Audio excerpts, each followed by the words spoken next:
এক ব্যক্তি ১০০ টাকায় একটি বই কিনে ১১০ টাকায় বিক্রি করে, লাভের হার কত?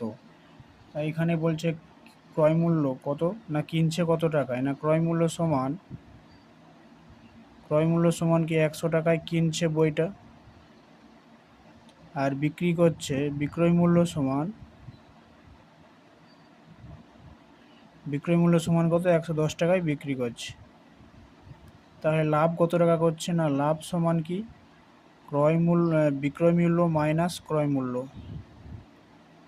এত টাকা, অতএব 10 টাকা লাভ হলো। এবার বলছে শতকরা লাভ কত, না লাভের হার সমান লাভ বাই ক্রয় মূল্য, এটা সূত্র, লাভ বাই ক্রয় মূল্য ইন্টু 100। যখন লাভের হার বের করতে বলবে তখন আমাকে এই সূত্র লাগবো।